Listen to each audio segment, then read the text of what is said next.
അസ്സലാമു അലൈക്കും വറഹ്മത്തുള്ളാഹി വബറകാതുഹു. അൽഹംദുലില്ലാഹ് വസ്സലാത്തു വസ്സലാമു അലാ റസൂലില്ലാഹ് വഅലാ ആലിഹി വഅസ്ഹാബിഹിൽ ഫായിസീന ബിറിദല്ലാഹ് അമ്മാ ബഅദ്. ബഹുമാനമുള്ള സഹോദരങ്ങളെ, അല്ലാഹുവിൻ്റെ മഹത്തായ അനുഗ്രഹത്താൽ പരിശുദ്ധമായ റമദാൻ മാസത്തിൻ്റെ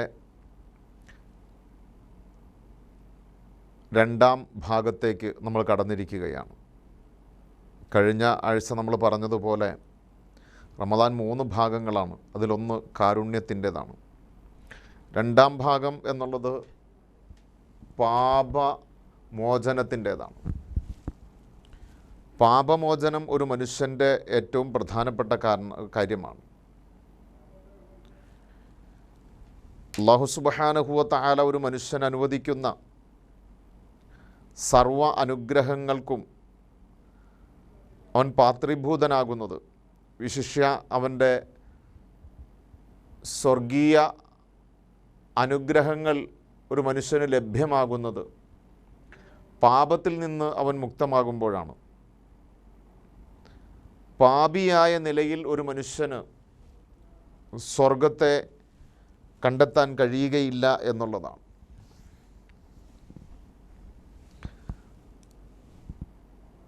ബഹുമാനപ്പെട്ട സയ്യിദ്ന അബുൽ ബഷർ ആദം അലൈഹിസ്സലാം, മനുഷ്യപിതാവായ ആദം അലൈഹിസ്സലാം സ്വർഗത്തിൽ വച്ച് അള്ളാഹു എല്ലാ മരങ്ങളിൽ നിന്നും ഭക്ഷിക്കാൻ അനുവാദം കൊടുക്കുകയും ഒന്നു മാത്രം വിലക്കുകയും ചെയ്തിരുന്നു.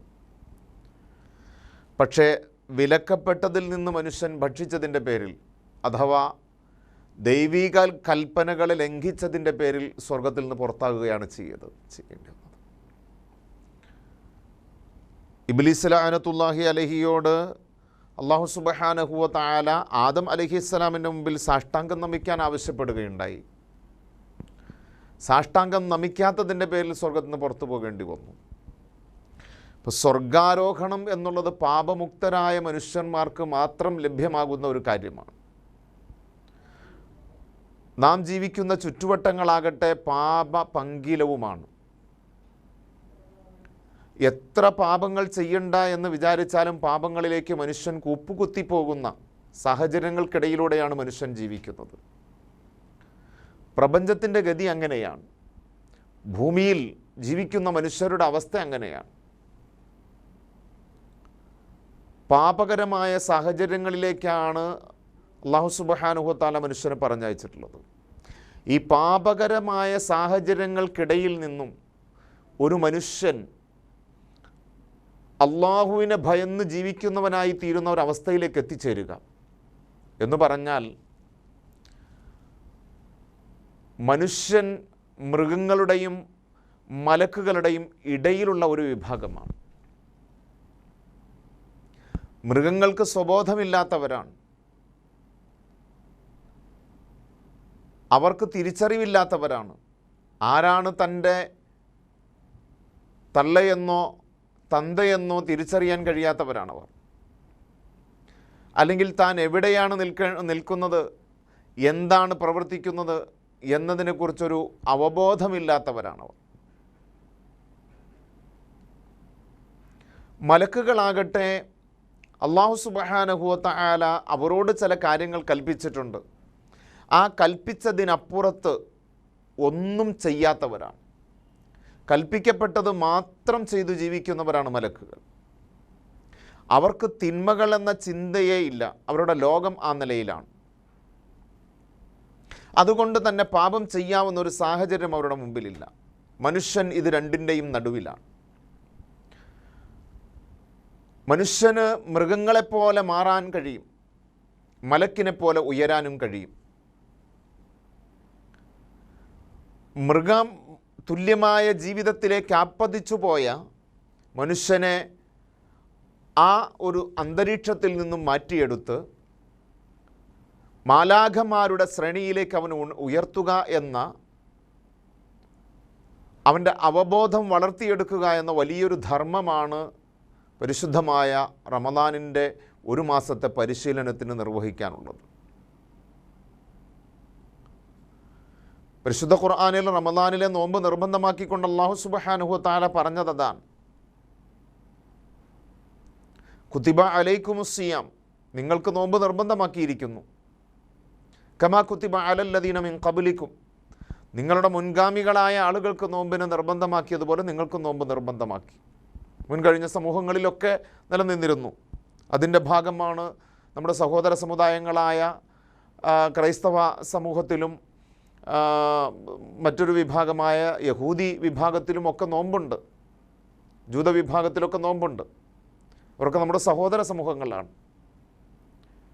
മഹാനായ സയ്യിദ്ന ഈസാ അലൈഹിസ്സലാത്തു വസ്സലാമിൻ്റെ അനുയായികൾ എന്ന നിലയിലാണ് നമ്മൾ ക്രൈസ്തവ സഹോദരങ്ങളെ കാണുന്നത്. മഹാനായ സയ്യിദ്ന കലീമുല്ലാഹി മൂസ അലൈഹിസ്സലാത്തു വസ്സലാമിൻ്റെ, മൂസാ പ്രവാചകൻ്റെ അനുയായികൾ എന്ന നിലയിലാണ്, അനുചരന്മാരെന്ന നിലയിലാണ് ജൂതവിഭാഗത്തെ നാം കാണേണ്ടത്. അപ്പോൾ അവർക്കൊക്കെ നോമ്പ് നിർബന്ധമാക്കി ഇരുന്നതിൻ്റെ ഭാഗമാണ് ഇന്നും ആ സമൂഹങ്ങളിൽ കണ്ടുവരുന്ന നോമ്പുകളും രീതികളും ഒക്കെ. അതിൽ അവസാനം വന്ന പ്രവാചകനായ മുഹമ്മദ് മുസ്തഫ സല്ലല്ലാഹു അലൈഹി വസല്ലം തങ്ങളുടെ അനുചരന്മാരായ അനുയായികളായ നമുക്ക് നൽകപ്പെട്ട നോമ്പ് അവരുടെ നിയമങ്ങളിലൊക്കെ നിന്നും കുറേ വ്യത്യാസവും കുറേ പരിഷ്കരണത്തോടും കൂടിയാണ് നമുക്കിറക്കപ്പെട്ട നിയമങ്ങൾ. ഇന്ന് നാം ചെയ്യുന്ന നമസ്കാരം പോലുള്ള നമസ്കാരങ്ങൾ ആ സമൂഹത്തിലും നിലനിന്നിരുന്നു. അതിൻ്റെ ഭാഗമാണ് ഇന്ന് ക്രൈസ്തവ ദേവാലയങ്ങളിലൊക്കെ ചെന്ന് കഴിഞ്ഞാൽ അവിടെ മുട്ടിപ്പായി പ്രാർത്ഥന, മുട്ടിൽ കുത്തിയിരുന്നിട്ടുള്ള പ്രാർത്ഥനകൾ ഒക്കെ നമുക്ക് കാണാം. നമ്മളും സാഷ്ടാംഗം നമിക്കുമ്പോൾ മുട്ടുകുത്തി കൈ നിലത്ത് വച്ച് നെറ്റിത്തടം കൂടി നിലത്ത് വെച്ചുകൊണ്ടാണ് നമ്മുടെ പ്രാർത്ഥന. ഏകദേശ സാമ്യങ്ങൾ ഇവ തമ്മിൽ കാണുന്നതിൻ്റെ കാരണം അതാണ്. എന്തുമാകട്ടെ, മുൻകഴിഞ്ഞ സമൂഹങ്ങൾക്ക് നിർബന്ധമാക്കിയിരുന്നത് പോലെ നിങ്ങളുടെ മേലും ഞാൻ നോമ്പിനെ നിർബന്ധമാക്കുന്നു എന്ന് പരിശുദ്ധ ഖുർആൻ പറഞ്ഞത്. എന്തിനാണ്? കമാ കുതിബ അലല്ലദീന മിൻ ഖബ്ലിക്കും, നിങ്ങളുടെ മുൻഗാമികൾക്ക് നിർബന്ധമാക്കിയതുപോലെ നിങ്ങൾക്കും നോമ്പ് നിർബന്ധമാക്കുന്നു. എന്തിന്? ലഅല്ലക്കും തത്തഖൂൻ, നിങ്ങളിൽ ഒരു ഗുണമുണ്ടാകണം. അതിനു വേണ്ടിയിട്ടാണ് നോമ്പ്. രാവിലെ മുതൽ വൈകുന്നേരം വരെ പട്ടിണി എടുക്കുക. വൈകുന്നേരമാകുമ്പോൾ ആ 12 മണിക്കൂറിൻ്റെ ക്ഷീണം മുഴുവനും തീർക്കത്തക്ക നിലയിൽ വിഭവസമൃദ്ധമായ ഭക്ഷണം കഴിക്കുക. എന്നിട്ട് രാത്രി നന്നായിട്ട് ഉറങ്ങുക, പകലും നന്നായിട്ട് ഉറങ്ങുക. ഇത് നോമ്പല്ല. നോമ്പിൻ്റെ ലക്ഷ്യം അതല്ല. നോമ്പിൻ്റെ ലക്ഷ്യം ലഅല്ലക്കും തത്തഖൂൻ, നിങ്ങൾ തഖ്വ എന്ന് പറയുന്ന മൂല്യമുള്ളവരായി മാറണം. ആ തഖ്വ എന്ന മൂല്യമാണ് മനുഷ്യനെ മൃഗങ്ങളുടെ അവസ്ഥയിൽ നിന്നും മനുഷ്യൻ്റെ അവസ്ഥയിൽ നിന്നും അവനെ ഉയർത്തി മലക്കുകളുടെ സ്ഥാനത്തേക്ക് എത്തിക്കുന്നത്. അപ്പോൾ ആലമുൽ ഹയവാൻ, മൃഗങ്ങളുടെ ജീവിതം, മൃഗലോകത്തു നിന്നും ആലമുൽ ഇൻസാനിയ, മനുഷ്യലോകത്തു നിന്നും നമ്മൾ പറയാറുണ്ട് മനുഷ്യപ്പറ്റുണ്ടാകണമെന്ന് പറയും. മനുഷ്യപ്പറ്റല്ല ഒരാൾക്കുണ്ടാകേണ്ടത്. മനുഷ്യത്വത്തെക്കാൾ ഉയർന്ന് മലക്കീയത്താണ് ഉണ്ടാകേണ്ടത്. മലക്കിൻ്റെ സ്വഭാവം, നല്ല അനുസരണ, ഒരു തെറ്റുമില്ല, ആരോടും ഒരു ദ്രോഹമില്ല, ചെയ്യാൻ പറഞ്ഞത് മാത്രം ചെയ്ത്. മലക്കെന്താ ചെയ്യുന്നത്? മനുഷ്യനേക്കാൾ ഉന്നതമായ നിലയിൽ സൃഷ്ടിക്കപ്പെട്ടവനാണ് മലക്ക്. എങ്കിലും ആ മലക്ക് ചെയ്യുന്നത് അവനേക്കാൾ താഴെ തട്ടിലുള്ള മനുഷ്യന് സേവനം ചെയ്യുന്നത്. മലക്കുകളെക്കുറിച്ച് മദ്രസ പാഠങ്ങളിലൊക്കെ നമ്മൾ പഠിക്കുന്നുണ്ട്. മലക്കുകളിൽ പ്രധാനികൾ 10 പേരാണ്.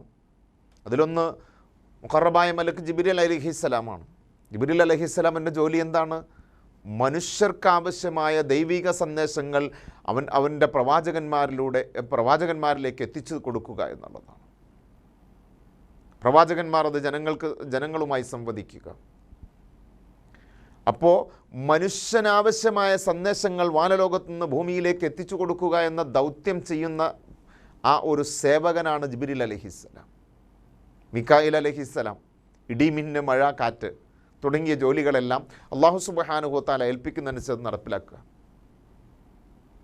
ഇടിമിന്നും, മഴ, കാറ്റ് ഇതൊക്കെ ആർക്കാണ്?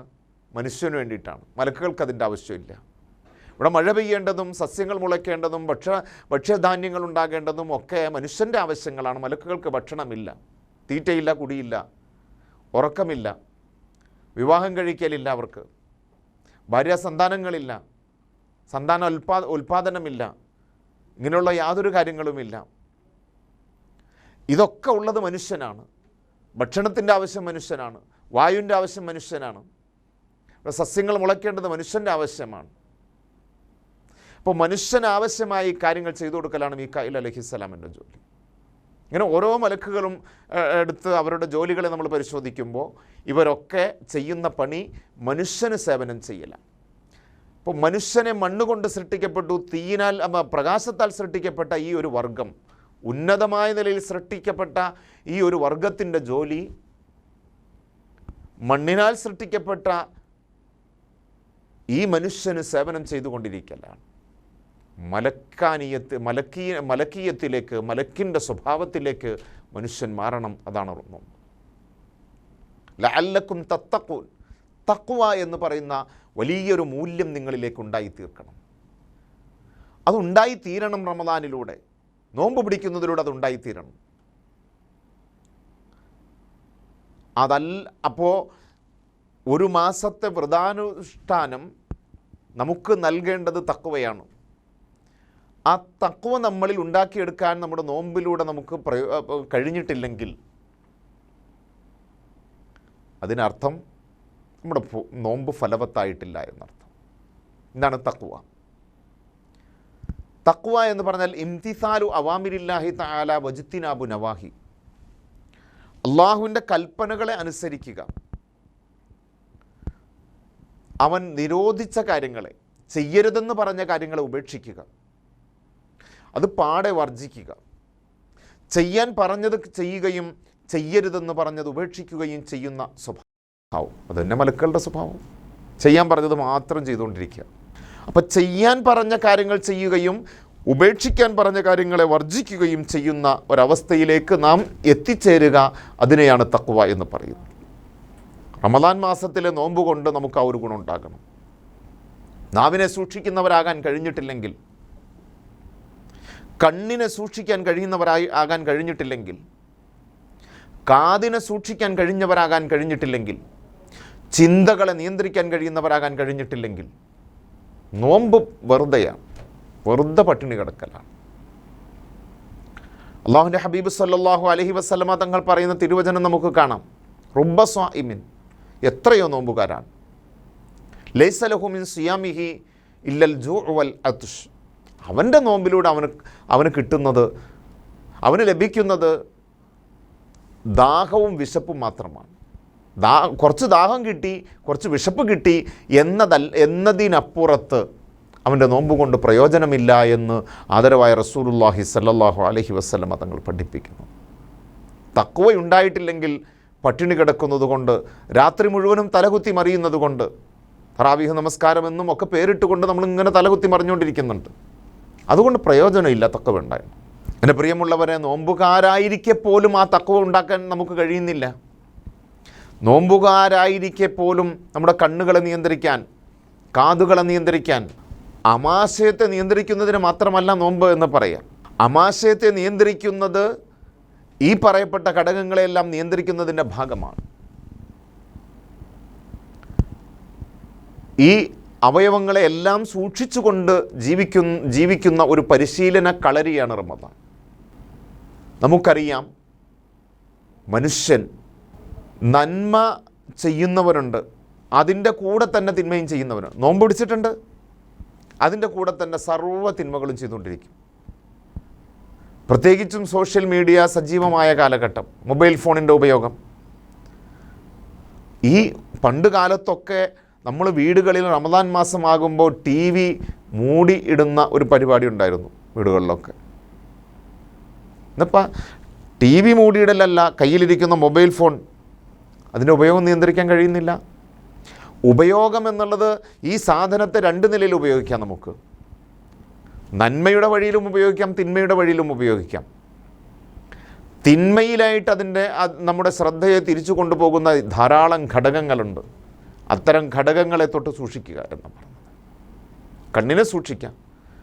ഞാൻ മൊബൈൽ ഫോണിൻ്റെ ഉപയോഗത്തിലേക്ക് മാത്രം ചുരുക്കമല്ല, അത് എല്ലാ രംഗത്തും. കാതിനെ സൂക്ഷിക്കുക. അന്യരുടെ ദൂഷണങ്ങളെ നമ്മൾ ശ്രദ്ധിക്കേണ്ടതെന്തിന്? അന്യരുടെ ന്യൂനതകളിലേക്ക് നാം എത്തി നോക്കേണ്ടതെന്തിന്? അനാവശ്യമായ ചിന്തകളെ നാം നമ്മുടെ മനസ്സിൽ പേറുന്നതെന്തിന്? ഇത് വർജിക്കാൻ നമുക്ക് കഴിഞ്ഞിട്ടില്ലെങ്കിൽ ആദരവായ റസൂലുള്ളാഹി സ്വല്ലല്ലാഹു അലൈഹി വസല്ലം തങ്ങൾ പറഞ്ഞ മറ്റൊരു വചനം അതാണല്ലോ, അൽ മുസ്ലിം, ശരിയായ അനുസരണയുള്ളവൻ എന്ന് പറഞ്ഞാൽ ആരാണ്? മുസ്ലിം എന്ന് നാമകരണം ചെയ്യപ്പെടുന്നവർ ആരാണ്? മൻ സലിമൽ മുസ്ലിമൂന മിൻ ലിസാനിഹി വയദി, അവൻ്റെ നാവിൽ നിന്ന് അവൻ്റെ കൈകൊണ്ട് മറ്റൊരാൾക്ക് ഉപദ്രവമില്ലാത്തൊരു കാലം വന്നാൽ ആ ഒരു നിലയിലേക്ക് ഒരു മനുഷ്യൻ ഉയരുമ്പോൾ അവനെയാണ് മുസ്ലിം എന്ന് പറയേണ്ടത് എന്ന് ആദരവായ റസൂലുള്ളാഹി സ്വല്ലല്ലാഹു അലൈഹി വസല്ലം തങ്ങൾ പറയും. ഞാൻ തലയിൽ നല്ല തലപ്പാവ് വച്ചു, നല്ല വെള്ള വസ്ത്രവും ധരിച്ചു, കണ്ടാൽ നല്ല പാകപ്പെട്ട ഒരു പണ്ഡിതൻ്റെ എല്ലാ ലുക്കും എനിക്കുണ്ട്. ഞാൻ ഇതുകൊണ്ട് ചെയ്യാവുന്ന ഉപദ്രവങ്ങൾ മുഴുവനും മറ്റുള്ളവർക്ക് എൻ്റെ നാവ് കൊണ്ട് ചെയ്തുകൊണ്ടിരിക്കുന്നു, എൻ്റെ കരങ്ങൾ കൊണ്ടും ഞാൻ ചെയ്യാവുന്ന ഉപദ്രവങ്ങൾ ചെയ്തുകൊണ്ടിരിക്കുന്നു. എന്നിട്ട് ഞാൻ ഈ ധരിച്ചിട്ടുള്ള വസ്ത്രം, അല്ലെങ്കിൽ ഞാൻ ഒരു അനുസരണയുള്ള, ദൈവാനുസരണയുള്ള, മുസ്ലിം എന്ന വാക്കിനർത്ഥം അതാണ്, ദൈവാനുസരണയുള്ളവൻ. ആ അനുസരണയുള്ളവനായി ഞാൻ നടിക്കുന്നതിൽ എന്തർത്ഥം? കാപഢ്യമാണത്, കപടമാണത്. ആ കാപഢ്യത്തിൽ നിന്നാണ് നാം മോചിതരാകേണ്ടത്. നമുക്ക് കാണാൻ ധാരാളം ആളുകളെ പള്ളിയിൽ കയറുന്നുണ്ട്, നിസ്കാരമുണ്ട്, തറാവീഹുണ്ട്, നോമ്പുണ്ട്, എല്ലാമുണ്ട്, എല്ലാ സൽക്കർമ്മങ്ങളുമുണ്ട്. ആർക്കെങ്കിലും ആവശ്യം ചോദിച്ചാൽ വാരിക്കോരി കൊടുക്കാനുള്ള മനസ്സുമുണ്ട്. പക്ഷേ സർവ്വവിധ തിന്മകളും അയാളുടെ കയ്യിലുണ്ട്. പണം പലിശയ്ക്ക് കൊടുത്തിട്ട് പാവപ്പെട്ടവനെ പിഴിഞ്ഞു തിന്നുന്ന പണി അവനുണ്ട്. ചൂതാട്ടം അവൻ്റെ കൈവശമുണ്ട്. അവൻ അല്ലാഹു അക്ബർ പറഞ്ഞ് കൈകെട്ടുന്ന ആ കൈകെട്ടിയിട്ടുള്ള അവൻ്റെ അടിയിലുള്ള വാരിയെല്ലുകൾ കൊണ്ട് മൂടപ്പെട്ടിട്ടുള്ള അവൻ്റെ ഹൃദയാന്തരം, ആ ഹൃദയാന്തരത്തിൽ അസൂയയുണ്ട്, പകയുണ്ട്, വിദ്വേഷമുണ്ട്, അഹങ്കാരമുണ്ട്, അഹന്തയുണ്ട്. അങ്ങനെ തുടങ്ങിയിട്ടുള്ള സർവ്വ തിന്മകളുടെയും കൂമ്പാരം കൂട്ടിവെച്ചിട്ടുള്ള നെഞ്ചിന് മുകളിലേക്കാണ് അല്ലാഹു അക്ബർ എന്ന് പറഞ്ഞവൻ കൈകെട്ടുന്നതെങ്കിൽ ആ കൈകെട്ടുന്നത് എന്തിന്? അതിനെന്തർത്ഥം? ഈ മാലിന്യ കൂമ്പാരങ്ങളെ ഒഴിവാക്കാതെ അവൻ ഈ കൈകെട്ടുന്നത് കൊണ്ട് മറ്റുള്ളവരുമായിട്ടുള്ള ബാധ്യതകൾ തീർക്കാതെ, ഞാൻ കഴിഞ്ഞ ആഴ്ച സംസാരം നിർത്തിയതാണ്, അവസാനം നമ്മൾ ജനാസ കൊണ്ടുവന്ന്, മയ്യിത്ത് കൊണ്ടുവന്ന് പള്ളികളിൽ വച്ചിട്ട് അല്ലെങ്കിൽ വീടുകളിൽ നിന്ന് ജനാസ എടുക്കാറാകുമ്പോൾ മക്കൾ കണ്ണും തിരുമ്മി കണ്ണൊലിപ്പിച്ച് മക്കൾ പറയുന്ന, സമൂഹത്തോട് പറയുന്നൊരു വാക്കുണ്ട്. അല്ലെങ്കിൽ പള്ളിയിലെ ഉസ്താദിനെ കൊണ്ട് മക്കൾ പറയിപ്പിക്കുന്നൊരു വാക്കുണ്ട്. എന്താണത്?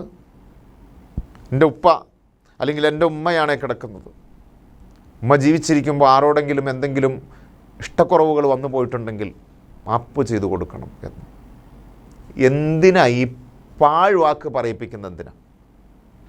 ജീവിച്ചിരിക്കുമ്പോൾ നേരിട്ട് കണ്ടിട്ട് മിണ്ടാത്തവർ, ജീവിച്ചിരിക്കുമ്പോൾ നേരിട്ട് പലവട്ടം കണ്ടിട്ടും എനിക്കൊന്ന് പൊരുത്തപ്പെടണേ എന്ന് പറയാനുള്ള മനസ്സില്ലാത്തവൻ അല്ലെങ്കിൽ മനസ്സില്ലാത്തവൾ, എന്നിട്ട് ചവമായി കൊണ്ടുവന്ന് അതിനെ പള്ളി കെടുത്തിയിട്ടൊരു പറച്ചിൽ, ആ പറച്ചിൽ കൊണ്ടും ആ പറയിപ്പിക്കൽ കൊണ്ടൊന്നും വലിയ അർത്ഥമില്ല. അത് മക്കളുടെ മനസ്സമാധാനത്തിന് വേണ്ടി പറയിപ്പിക്കുന്നു എന്ന് മാത്രം. അല്ലെങ്കിൽ എല്ലാവരും അങ്ങനെ പറയുന്നുണ്ട്, അതുകൊണ്ട് ഇവിടെയും പറഞ്ഞോട്ടെ. ആ നിൽക്കുന്ന മക്കൾ പോലും ചിലപ്പോൾ പൊരുത്തപ്പെടാത്ത പ്രവർത്തനങ്ങൾ ഇവരുടെ ഭാഗത്ത് നിന്നുണ്ടായിട്ടുണ്ടാകും.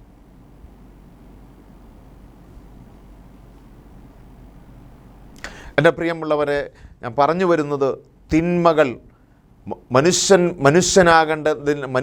മനുഷ്യനാകുക, ആ മനുഷ്യൻ്റെ പദവിയിൽ നിന്ന് കുറച്ചും കൂടി ഉയർന്ന് മലക്കിൻ്റെ പദവിയിലേക്ക് ഉയരണം. അതാണ് റമദാൻ കൊണ്ട് ഉദ്ദേശിച്ചത്.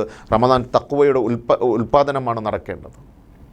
തഖ്വ എന്ന് പറഞ്ഞാൽ ഇംതിസാലു അവാമിരില്ല, അള്ളാഹുവിൻ്റെ കൽപ്പനകളെ അനുസരിക്കലും, വജ്തിനാബു നവാഹിഹി, അള്ളാഹുവിൻ്റെ നിരോധനങ്ങളെ ഉപേക്ഷിക്കലുമാണ്. അതിൽ നല്ല കാര്യങ്ങൾ ചെയ്യുക, തിന്മ ഉപേക്ഷിക്കുക. ഇത് രണ്ടും വെച്ച് നോക്കുമ്പോൾ ഏറ്റവും പ്രധാനം ഏതാണ്?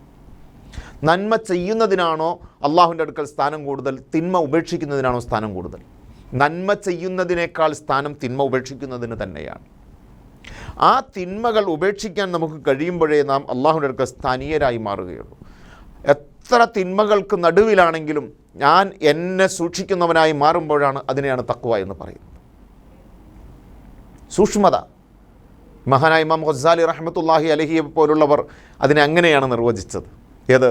കല്ലും മുള്ളും നിറഞ്ഞ ഒരു വഴിയിലൂടെ നടന്നു പോകുമ്പോൾ കാലിൽ കല്ല് തറയ്ക്കാതെ മുള്ളുകൊള്ളാതെ എത്രത്തോളം അവൻ സൂക്ഷിച്ച് നടക്കുമോ, അതുപോലെ പാപങ്ങൾ കൊണ്ട് നിറഞ്ഞ ദുനിയാവിൽ ജീവിക്കുമ്പോൾ ഒരു പാപങ്ങളിലേക്കും വഴുതി പോകാതെ അവൻ കാലിൽ മുള്ളുകൊള്ളാതെ കല്ല് തറയ്ക്കാതെ എങ്ങനെ സൂക്ഷിച്ചുവോ അതുപോലെ ഒരു പാപങ്ങളിലേക്കും വഴുതി പോകാതെ അവനെ സൂക്ഷിക്കുന്നതിനെയാണ് സൂക്ഷ്മത, തഖ്വ എന്ന വാക്ക്. തഖ്വ എന്ന അറബി വാക്കിന് നേരെ മീനിങ് നമ്മൾ പറയാറുള്ളത് സൂക്ഷ്മത എന്നാണ്. ഇതാ സൂക്ഷ്മത.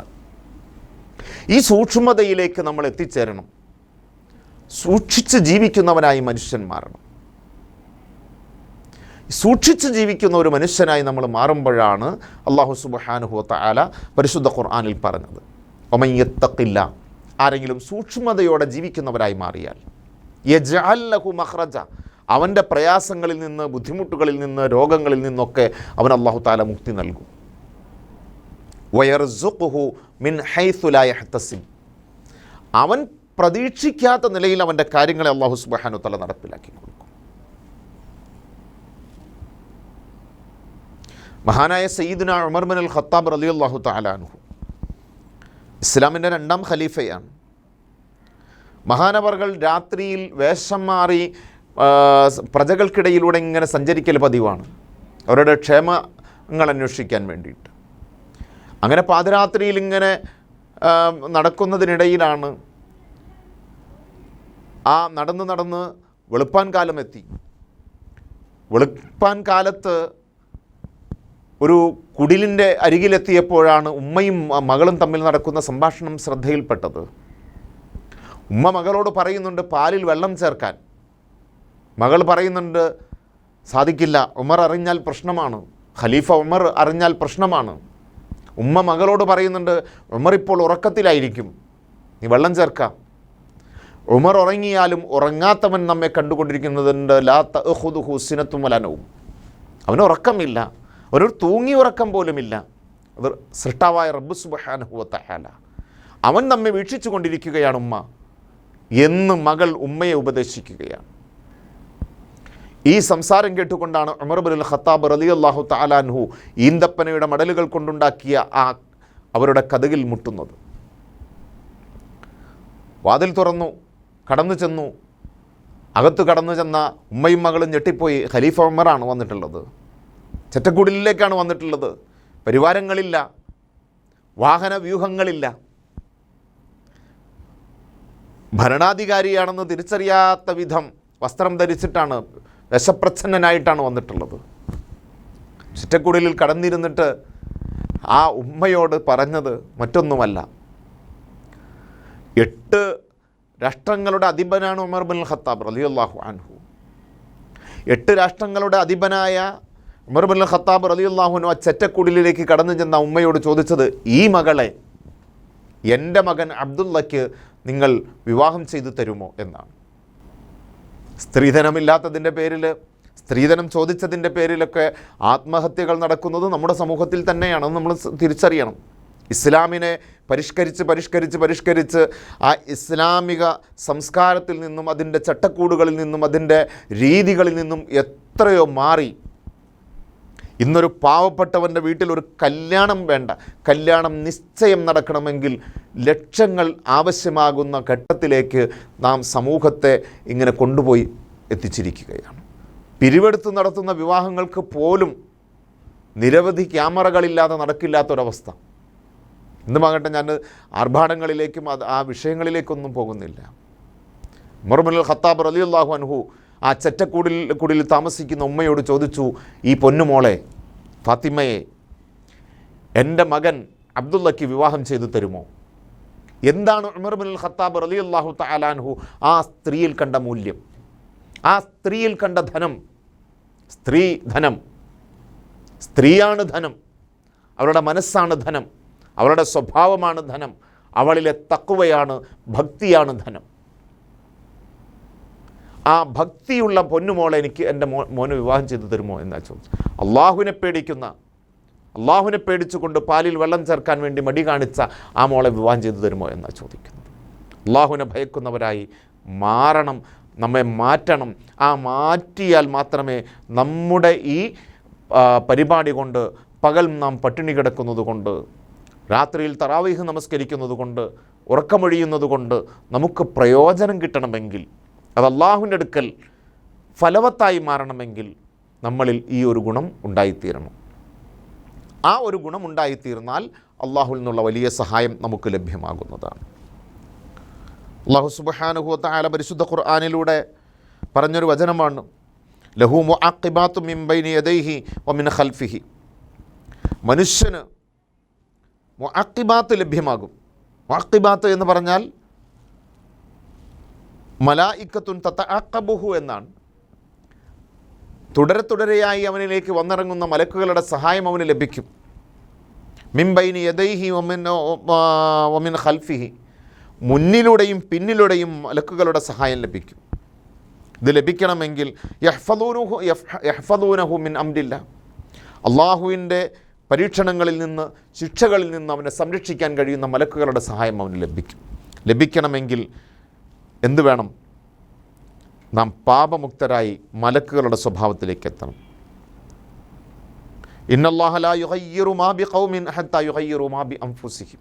തുടർന്ന് അല്ലാഹു തആല പറഞ്ഞ വാക്ക് ഇന്നല്ലാഹ ലാ യുഗയ്യിറു മാ ബിഖൗമിൻ, ഒരു ജനതയിൽ അല്ലാഹു മാറ്റം വരുത്തുകയില്ല. ഹത്താ യുഗയ്യിറു മാ ബി അൻഫുസിഹിം, ആ ജനത സ്വയം മാറാതെ. നാം സ്വയം മാറാൻ തയ്യാറാകണം. ഞാൻ റമദാനിൻ്റെ തുടക്കത്തിലുള്ള മനുഷ്യൻ എങ്ങനെയായിരുന്നു, അതിൽ നിന്ന് എനിക്കൊരുപാട് വ്യത്യാസങ്ങളുണ്ടാകണം. ഞാൻ സ്വയമേ മാറണം. എന്നിൽ കാര്യമായ മാറ്റം റമദാൻ ഉണ്ടാക്കണം. അങ്ങനെ ഞാൻ സ്വയം മാറാൻ തീരുമാനിക്കാതെ അള്ളാഹു ഒരാളങ്ങ് മാറ്റില്ല. സ്വയം മാറാൻ തീരുമാനിക്കുന്ന മനുഷ്യൻ, എന്നിൽ ഉള്ള ദുസ്വഭാവങ്ങൾ എന്താണ്, എന്നിലുള്ള പോരായ്മകൾ എന്താണ് എന്ന് ഞാൻ തിരിച്ചറിഞ്ഞ് ആ പോരായ്മകൾ മാറ്റി വെച്ചുകൊണ്ട് എന്നിലേക്ക് പോരായ്മകളുടെ സ്ഥാനത്തേക്ക് നന്മകളെ നിറയ്ക്കാൻ കഴിയണം.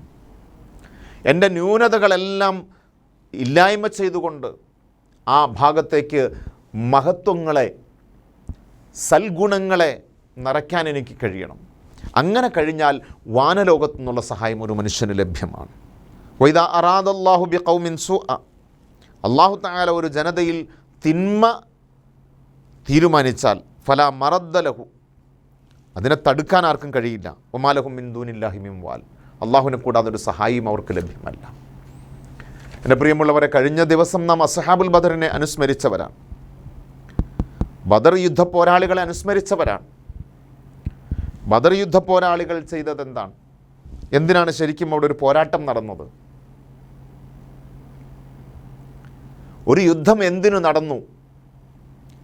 അത് മക്കയിൽ നിന്ന് നബി സല്ലല്ലാഹു അലൈഹി വസല്ലമ തങ്ങളെയും സഹാബാക്കളെയും ആക്രമിക്കാൻ വേണ്ടി 300 ചില്ലാനും കിലോമീറ്റർ താണ്ടി മദീനയിലേക്ക് ശത്രുക്കൾ വന്നതാണ്. അവരെ പ്രതിരോധിക്കാൻ, അവർ മദീനയിലേക്ക് കടക്കാതിരിക്കാൻ വേണ്ടി നബി സല്ലല്ലാഹു അലൈഹി വസല്ലമ തങ്ങളും സഹാബാക്കളും പോയിട്ട് ബദറിൽ വെച്ച്, മദീനയിൽ നിന്ന് 150 കിലോമീറ്റർ അപ്പുറത്തുള്ള ബദറിൽ വെച്ച് പ്രതിരോധിച്ചു എന്നുള്ളതാണ് നാം സാധാരണ പറയാറുള്ള കാര്യം. പക്ഷെ അതിനകത്ത്, അതിൻ്റെ ഉള്ളറകളിൽ നാം മനസ്സിലാക്കേണ്ട ചില വസ്തുതകളുണ്ട്. എന്തായിരുന്നു? ഈ വന്ന നബിയെയും സഹാബാക്കളെയും ആക്രമിക്കാൻ വേണ്ടി കടന്നു വന്ന ശത്രുക്കളുമായിട്ട് ഉള്ള ശത്രുതയുടെ കാരണം എന്താണ്? അവർ അള്ളാഹുവിനെ ആരാധിക്കാത്തതാണോ അവരുമായിട്ടുള്ള ശത്രുതയുടെ കാരണം? അവർ ഒരു വേള അള്ളാഹുവിനെ ആരാധിക്കാൻ തയ്യാറാണെന്ന് പറഞ്ഞ് മുഹമ്മദ് മുസ്തഫ സല്ലല്ലാഹു അലൈഹി വസല്ലം തങ്ങളുടെ അടുക്കൽ വരുന്നുണ്ട്. നമ്മൾ വീടുകളിൽ തഫ്സീറിൻ്റെ കിതാബുകളുണ്ടെങ്കിൽ, മലയാള പരിഭാഷകളോ വ്യാഖ്യാനങ്ങളോ ഖുർആനിൻ്റെതുണ്ടെങ്കിൽ, സൂറത്തുൽ കാഫിറൂൻ അതിൻ്റെ വ്യാഖ്യാനമൊന്ന് എടുത്ത് പരിശോധിച്ച് നോക്കുക. ഖുൽ യാ അയ്യുഹൽ കാഫിറൂൻ, നബിയെ താങ്കൾ ആ അവിശ്വാസികളായി കടന്നു വരുന്ന ആളുകളോട് പറയണം, ലാ അഅ്ബുദു മാ തഅ്ബുദൂൻ, നിങ്ങൾ ആരാധിക്കുന്നതിന് ഞാൻ ആരാധിക്കുകയില്ല. വലാ അൻതും ആബിദൂന മാ അഅ്ബുദു, ഞാൻ ആരാധിക്കുന്നതിന് നിങ്ങളും ആരാധിക്കുകയില്ല. ഇതെന്താണ് സംഭവം? ശത്രുനിരയിലെ പ്രമുഖരായ നേതാക്കൾ ഒരിക്കൽ നബി സല്ലല്ലാഹു അലൈഹി വസല്ലം തങ്ങളുടെ അടുക്കൽ വന്നിട്ട് പറയുന്നുണ്ട്, ഞങ്ങൾ ഒരു വർഷം നിങ്ങളുടെ ദൈവത്തെ ആരാധിക്കാം, ഒരു വർഷം നിങ്ങൾ ഞങ്ങളുടെ ദൈവത്തെയും ആരാധിക്കുക, നമുക്കൊരു കോംപ്രമൈസിന് തയ്യാറാകാമെന്ന് പറഞ്ഞിട്ട് വന്നത്. ആ പറഞ്ഞതിന് അർത്ഥം എന്താണ്? ഞങ്ങൾ വേണമെങ്കിൽ അള്ളാഹുവിനെ ആരാധിക്കാൻ തയ്യാറാണെന്നല്ലേ പറഞ്ഞത്. അപ്പോൾ അള്ളാഹുവിനെ ആരാധിക്കാത്തതല്ല അവരുമായിട്ടുള്ള ശത്രുതയുടെ കാരണം, അവരുമായിട്ട് നിരവധി പോരാട്ടങ്ങൾ നടക്കാനുള്ള കാരണം. ആ പോരാട്ടങ്ങളെയൊക്കെ നമ്മുടെ കിതാബുകൾ വിവരിക്കുന്നത് ഹക്കും ബാത്തിലും, സത്യവും മിഥ്യയും തമ്മിലുള്ള പോരാട്ടമെന്നാണ്. എന്താണ് സത്യം? സത്യം നന്മയാണ്, മിഥ്യ തിന്മയാണ്. ആ തിന്മകൾ വർജിക്കാൻ കഴിയാത്ത ഒരു സമൂഹമാണ്. അള്ളാഹുവിനെ ആരാധിക്കാൻ അവർ തയ്യാറായി. അള്ളാഹുവിനെ ആരാധിക്കുക എന്നുള്ളതല്ല, ആ ആരാധനയ്ക്കും അപ്പുറം ആ സമൂഹ നബിതങ്ങളുമായിട്ടുള്ള ഇവരുടെ ശത്രുതയുടെ പ്രധാനപ്പെട്ട കാരണം ഒന്ന്, പലിശയിൽ അധിഷ്ഠിതമായ പാവപ്പെട്ടവനെ ചൂഷണം ചെയ്യുന്ന വലിയ ഒരു സമൂഹമായിരുന്നു അവർ. രണ്ട്, പൂഴ്ത്തിവയ്പ് ആ സമൂഹത്തിൻ്റെ മുഖമുദ്രയായിരുന്നു. മായം ചേർക്കൽ ആ സമൂഹത്തിൻ്റെ മുഖമുദ്രയായിരുന്നു. പരസ്പര പകയും വിദ്വേഷവും അതിൻ്റെ പേരിൽ കലഹവും അവരുടെ പതിവായിരുന്നു. ഇങ്ങനെ തുടങ്ങി മദ്യപാനം, അതുകൊണ്ട് കുടുംബങ്ങൾ ഛന്നഭിന്നമായിരുന്ന ഒരു സമൂഹമായിരുന്നു. വളരെ പ്രധാനമായും പെൺകുഞ്ഞുങ്ങൾ വളർന്നു വരുന്നത് ഒരു ശാപമായി കാണുകയും അവർക്കൊരു ഭാരമായി കാണുകയും പെൺകുഞ്ഞാണെന്നറിഞ്ഞാൽ ജീവനോടെ തന്നെ കുഴിച്ചു മൂടുക, ഇങ്ങനെ തുടങ്ങിയിട്ടുള്ള കുറേ തിന്മകൾ. ആ തിന്മകൾക്കൊക്കെ അവർ മറയായി കണ്ടിരുന്നത് ലാത്ത, ഉസ്സ, മനാത്ത തുടങ്ങിയിട്ടുള്ള ചില അവരുടെ കുലദൈവങ്ങളെയാണ്. ഈ കുലദൈവങ്ങളിൽ അവർക്ക് പോലും വിശ്വാസമില്ല. ആ കുലദൈവങ്ങളെ മറയാക്കി ഇത്തരം ചില തിന്മകളെ അവർ നടമാടിയിരുന്നു. ഈ തിന്മയുടെ വർഗത്തിനെതിരെ, ഈ തിന്മയ്ക്കെതിരെയുള്ള പോരാട്ടമാണ്. അവർക്ക് നബിതങ്ങളെ നബിയായിട്ട് അംഗീകരിക്കുന്നതിന് പ്രശ്നമല്ല, നബിയായിട്ട് അംഗീകരിക്കാം, ഇവരുടെ ഈ തിന്മകൾ അനുവദിച്ചു കൊടുത്തു കഴിഞ്ഞാൽ പ്രശ്നമില്ല. ഖുർആനെ അവർക്ക് അംഗീകരിക്കുന്നതിന് പ്രശ്നമല്ല, ഇവരുടെ തിന്മകളെ വകവെച്ചു കൊടുക്കണം. അവർക്ക് നബിക്ക് എന്ത് സപ്പോർട്ടും ചെയ്യും ഇവരുടെ ഈ തിന്മകളെ വകവെച്ചു കൊടുത്താൽ. അപ്പോൾ ഈ തിന്മകൾക്കെതിരെയുള്ള ഒരു പോരാട്ടമാണ് അവിടെ നടന്നത്. അപ്പോൾ തിന്മകൾ തന്നെയാണ് നാം തിരിച്ചറിയേണ്ടത്. ആദരവായ റസൂലുള്ളാഹി സ്വല്ലല്ലാഹു അലൈഹി വസല്ലം തങ്ങൾ മക്ക ഖുറൈശികളോട് പോരാടിയത് ഈ തിന്മകളുടെ പേരിലാണെങ്കിൽ, ബാത്തിലിനെതിരെയാണെങ്കിൽ, മിഥ്യക്കെതിരെയാണെങ്കിൽ, എൻ്റെ പ്രിയമുള്ളവരെ, നമ്മോടും ആ പോരാട്ടം ബദർ ശുഹദാക്കൾ നമ്മോടും ചോദിക്കുന്നത് അതാണ്. ഇന്ന് ബദരീങ്ങളായ സഹാബാക്കൾ നമുക്കിടയിൽ ജീവിച്ചിരിക്കുന്നുണ്ടെങ്കിൽ അവർ ശരിക്കും പോരാടേണ്ടത് ആരോടാണ്? പൂഴ്ത്തിവെപ്പുകാർക്കെതിരെ, മായം ചേർക്കുന്നവർക്കെതിരെ, ഇതിനൊക്കെ വേണ്ടിയിട്ട് വേറെ ചില മത ചിഹ്നങ്ങളെയോ അല്ലെങ്കിൽ മത തത്വങ്ങളെയോ മറയാക്കുന്നവരെ, അവർക്കെതിരെയാണ് പോരാടേണ്ടത്. നാം സൂക്ഷിക്കണം, നാം ശ്രദ്ധിക്കുക. ബദർ ശുഹദാക്കൾക്ക് അല്ലാഹു സുബ്ഹാനഹു വ തആല വാനലോകത്തു നിന്ന് സഹായം എത്തിച്ചെങ്കിൽ, മലക്കുകളെ കൊണ്ട് 5000 മലക്കുകളെ കൊണ്ട് സഹായം എത്തിച്ചെങ്കിൽ, ബദർ പോരാളികൾ ശരിക്കും തിന്മകൾ പൂർണ്ണമായും ഉപേക്ഷിച്ച് അള്ളാഹുവിനെ, അവൻ്റെ റസൂലിനെ അനുസരിക്കുന്ന ആ ഒരു അവസ്ഥയിൽ മാത്രം ജീവിക്കുന്നവരായതുകൊണ്ടാണ് അള്ളാഹുവിൻ്റെ സഹായം ഉണ്ടായത്. പ്രിയമുള്ളവരെ, നാം സ്വയം മാറാൻ തയ്യാറാകണം. മാറ്റത്തിനുള്ളതാകണം റമദാൻ. അല്ലാഹു സുബ്ഹാനഹു വ തആല തഖ്വയുള്ളവരായി, പാപങ്ങൾ വർജിക്കുന്നവരായി, നന്മകൾ അധികരിപ്പിക്കുന്നവരായി ജീവിക്കാൻ അള്ളാഹു നമുക്ക് എല്ലാവർക്കും, സംസാരിക്കുന്ന എനിക്കും കേൾക്കുന്ന നിങ്ങൾക്കും അതിനുള്ള തൗഫീഖ് പ്രധാനിക്കുമാറാകട്ടെ എന്ന് ദുആ ചെയ്യുകയാണ്. അല്ലാഹു സുബ്ഹാനഹു വ തആല നമുക്കും നമ്മളിൽ നിന്ന് മൺമറഞ്ഞു പോയവർക്കും അള്ളാഹു നമ്മുടെ ദുനിയാവിൽ നമുക്ക് അനുവദിച്ച അള്ളാഹുവിൻ്റെ വായു ശ്വസിച്ച് അവൻ്റെ വെള്ളം കുടിച്ച് ഈ പ്രപഞ്ചത്തിൻ്റെ സൗന്ദര്യം ആസ്വദിച്ച് ഈ ഭൂമിലോകത്ത് ജീവിക്കുന്ന നമുക്ക് അള്ളാഹുവിൻ്റെ വിധിവിലക്കുകൾക്ക് വിരുദ്ധമായി പ്രവർത്തിക്കേണ്ടി വന്നു പോയിട്ടുണ്ടെങ്കിൽ അത്തരം പാപങ്ങളെല്ലാം ഈ പാപം പൊറുക്കുന്ന നാളുകളിൽ അള്ളാഹു നമുക്ക് മാപ്പ് ചെയ്തു തരുമാറാകട്ടെ. ശിഷ്ടകാല ജീവിതം പാപരഹിതമായി ജീവിക്കാനുള്ള എല്ലാവിധ സൗഭാഗ്യങ്ങളും കൊണ്ട് അല്ലാഹു സുബ്ഹാനഹു വ തആല നമ്മെ അനുഗ്രഹിക്കുമാറാകട്ടെ. വ ആഖിറു ദഅവാന അനിൽ ഹംദുലില്ലാഹി റബ്ബിൽ ആലമീൻ. അസ്സലാമു അലൈക്കും വറഹ്മത്തുള്ളാഹി വബറകാതുഹു.